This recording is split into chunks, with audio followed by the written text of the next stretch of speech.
ಮಂಗಳೂರಿನ ಯುವ ವಾಹಿನಿ ಕೇಂದ್ರ ಸಮಿತಿಯ 31ನೇ ವಾರ್ಷಿಕ ಸಮಾವೇಶವು ನಗರದ ಫಾದರ್ ಮುಲ್ಲರ್ ಕನ್ವೆನ್ಷನಲ್ ಸೆಂಟರ್ನಲ್ಲಿ ನಡೆಯಿತು.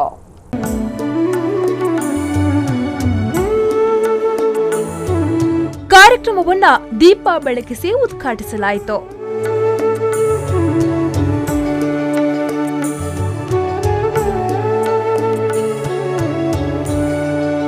ನಂತರ ಅಖಿಲ ಭಾರತ ಬಿಲ್ಲುವರ ಯೂನಿಯನ್ ಅಧ್ಯಕ್ಷ ನವೀನ್ ಚಂದ್ರ ಡಿ ಸುವರ್ಣ ಮಾತನಾಡಿ, ದಕ್ಷಿಣ ಕನ್ನಡ ಹಾಗೂ ಉಡುಪಿ ಜಿಲ್ಲೆಗಳಲ್ಲಿ ಬಿಲ್ಲವರು ಬಹುಸಂಖ್ಯಾತರಾಗಿದ್ದಾರೆ.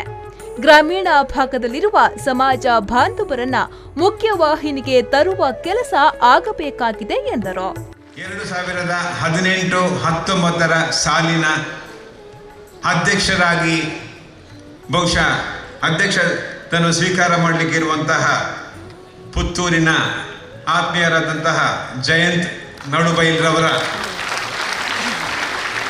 ಅಧ್ಯಕ್ಷತೆಯಲ್ಲಿ ಇನ್ನೂ ಹೆಚ್ಚಿನ ಸಮಾಜಮುಖಿ ಕೆಲಸಗಳು ಆಗಲಿ, ಸಮಾಜಕ್ಕೆ ಒಂದು ಒಳ್ಳೆಯ ಸೇವೆ ನೀಡುವಂತಹ ಸಂಘಟನೆ ಯುವ ವಾಹಿನಿಯಾಗಿ ಮೂಡಿ ಬರಲಿ ಅಂತ ಹೇಳಿ ಹಾರೈಸಲಿಕ್ಕೆ. ಈ ಸಂದರ್ಭ ಸಂಘದ ಅಧ್ಯಕ್ಷ ಯಶವಂತ ಪೂಜಾರಿ ಹಾಗೂ ಸದಸ್ಯರಿಗೆ ಅಭಿನಂದಿಸಿದರು ಹಾಗೂ ನೂತನವಾಗಿ ಆಯ್ಕೆಯಾಗಿರುವ ಪದಾಧಿಕಾರಿಗಳಿಗೆ ಶುಭ ಹಾರೈಸಿದರು. ಈ ಸಂದರ್ಭ ಸಿಂಚನ ವಿಶೇಷಾಂಕ ಬಿಡುಗಡೆಗೊಂಡಿತು.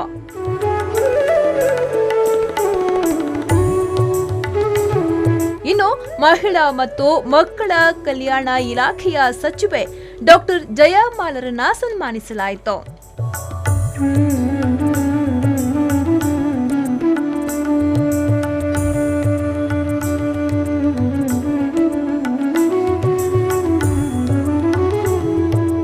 ಸನ್ಮಾನ ಸ್ವೀಕರಿಸಿ ಮಾತನಾಡಿದ ಅವರು, ಸರ್ಕಾರ ಮಾಡುವ ಎಲ್ಲ ಯೋಜನೆ ಕಾರ್ಯಕ್ರಮಗಳನ್ನ ಈ ಸಂಸ್ಥೆಯು ಪ್ರತಿಯೊಂದು ಕ್ಷೇತ್ರವನ್ನು ಬಿಡದೆ ಅಭಿವೃದ್ಧಿ ಮಾಡುತ್ತಿದೆ ಎಂದರು.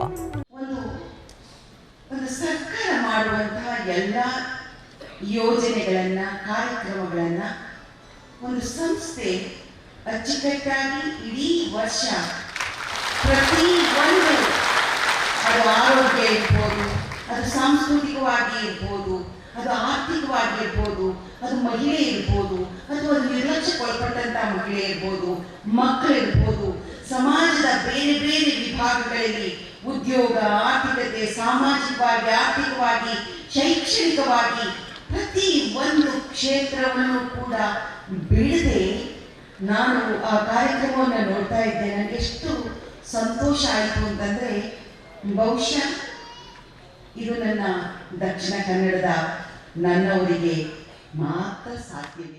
ಈ ಸಂದರ್ಭ ವಿಧಾನ ಪರಿಷತ್ನ ಪ್ರತಿಪಕ್ಷದ ನಾಯಕ ಕೋಟ ಶ್ರೀನಿವಾಸ್ ಪೂಜಾರಿ, ಕುದ್ರೋಳಿ ಶ್ರೀ ಗೋಕರ್ಣನಾಥ ಕ್ಷೇತ್ರದ ಅಧ್ಯಕ್ಷ ಎಚ್.ಎಸ್. ಸಾಯಿರಾಮ್, ದಿವಾಕರ್, ಖ್ಯಾತ ರಂಗಭೂಮಿ ಹಾಗೂ ಚಲನಚಿತ್ರ ನಟ ಅರವಿಂದ ಬೋಳಾರ್, ಯುವ ವಾಹಿನಿ ಕೇಂದ್ರ ಸಮಿತಿ ಅಧ್ಯಕ್ಷ ಯಶವಂತ ಪೂಜಾರಿ ಇನ್ನಿತರರು ಹಾಜರಿದ್ದರು. ಶರತ್ ಸಾಲ್ಯಾನ್, ವಿ4 ನ್ಯೂಸ್, ಮಂಗಳೂರು.